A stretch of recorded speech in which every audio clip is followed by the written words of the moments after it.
Bom domingo a todos, boa semana. Que a paz de nosso Deus e de nosso Senhor Jesus Cristo esteja com todos nós. Hoje eu vou ler o capítulo 8 de Romanos, do apóstolo Paulo, versículo 1 ao versículo 39. A revelação de Deus ao apóstolo Paulo. Agora, pois, já nenhuma condenação há para os que estão em Cristo Jesus, porque a lei do Espírito da vida em Cristo Jesus te livrou da lei do pecado e da morte, porquanto o que for impossível à lei, no que estava enferma pela carne, isso fez Deus, enviando o seu próprio Filho em semelhança de carne pecaminosa, e no tocante ao pecado, e com efeito condenou Deus na carne o pecado, a fim de que o preceito da lei se cumprisse em nós, que não andamos segundo a carne, mas segundo o Espírito. Porque os que se inclinam para a carne cogitam das coisas da carne, mas os que se inclinam para o Espírito, das coisas do Espírito. Porque o pendor da carne dá para a morte, mas do Espírito para a vida e paz. Por isso o pendor da carne é inimizade contra Deus, pois não está sujeito à lei de Deus, nem mesmo pode estar. Portanto, os que estão na carne não podem agradar a Deus. Vós, porém, não estáis na carne, mas no Espírito, se de fato o Espírito de Deus habita em vós. E se alguém não tem o Espírito de Cristo, esse tal não é dele. Se, porém, Cristo está em vós, o corpo, na verdade, está morto por causa do pecado, mas o Espírito é vida por causa da justiça. Se habita em vós o Espírito daquele que ressuscitou a Jesus dentre os mortos, esse mesmo que ressuscitou a Cristo Jesus dentre os mortos, vivificará também o vosso corpo mortal, por meio do seu Espírito que em vós habita. Assim, pois, irmãos, somos devedores, não à carne, como se constrangidos a viver segundo a carne, porque se viverdes segundo a carne, caminhais para a morte, mas se pelo Espírito mortificardes os feitos do corpo, certamente vivereis.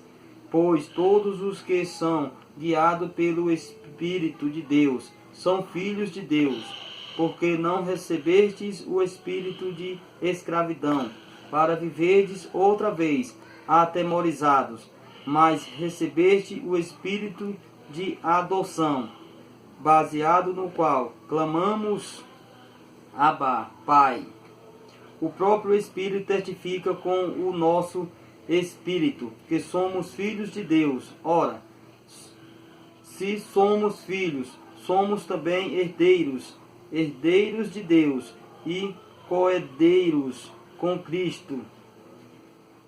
Se com ele sofremos, também com ele seremos glorificados. Porque para mim tenho por certo que os sofrimentos do tempo presente não podem ser comparados com a glória a ser revelada em nós. A ardente expectativa da criação aguarda a revelação dos filhos de Deus, pois a criação está sujeita à vaidade, não voluntariamente, mas por causa daquele que a sujeitou, na esperança de que a própria criação será redimida do cativeiro, da corrupção, para a liberdade, da glória dos filhos de Deus. Porque sabemos toda a criação a um só tempo geme e suporta angústias até agora. E não somente ela, mas também nós, que temos as primícias do Espírito, igualmente a gememos em nosso íntimo, aguardando a adoção de filhos, a redenção do nosso corpo, porque na esperança fomos salvos. Ora, esperança que se vê não é esperança, pois o que alguém vê, como o espera, mas se esperamos o que não vemos, com paciência o aguardamos. Também o Espírito semelhantemente nos assiste em nossa fraqueza, porque não sabemos orar como convém, mas o mesmo Espírito intercede por nós, sobremaneira com gemidos inexprimíveis. E aquele que sonda os corações sabe qual é a mente do Espírito, porque segundo a vontade de Deus é que ele intercede pelos santos. Sabemos que todas as coisas cooperam para o bem daqueles que amam a Deus, daqueles que são chamados segundo o seu propósito. Porquanto aos que de antemão conheceu também os predestinou para serem conformes à imagem de seu Filho, a fim de que ele seja o primogênito entre muitos irmãos. E aos que predestinou, a esses também chamou, e aos que chamou, a esses também justificou, e aos que justificou, a esses também glorificou. Que diremos, pois, à vista destas coisas? Se Deus é por nós, quem será contra nós? Aquele que não poupou o seu próprio Filho, antes por todos nós o entregou, porventura não nos dará graciosamente com ele todas as coisas? Quem intentará acusação contra os eleitos de Deus? É Deus quem os justifica. Quem os condenará? É Cristo Jesus quem morreu, ou antes quem ressuscitou, o qual está à direita de Deus e também intercede por nós. Quem nos separar do amor de Cristo? Será tribulação, ou angústia, ou perseguição, ou fome, ou nudez, ou perigo, ou espada? Como está escrito: por amor de ti somos entregues à morte. O dia todo somos considerados como ovelhas para o matadouro.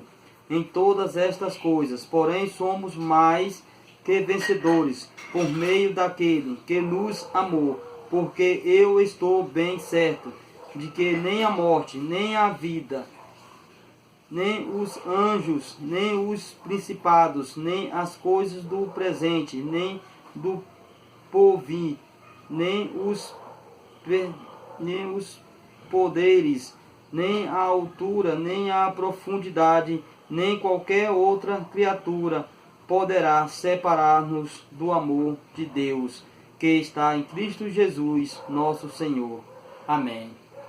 Que lindo a palavra, que lindas mensagens do apóstolo Paulo para nós. Nada pode nos separar do amor de Deus, pois o amor de Deus é muito grande para nós. Assim como o apóstolo Paulo fala que nem a morte, nem a angústia, nem a fome, nada nesse mundo, nada que aconteça nesse mundo pode nos separar de Cristo Jesus e do amor de Deus. Porque Deus é amor e Jesus Cristo é amor. Jesus Cristo é o nosso Senhor, é o nosso Salvador. Louvado seja o nosso Deus e ao nosso Senhor Jesus Cristo por isso. Amém? Tenham todos um bom dia.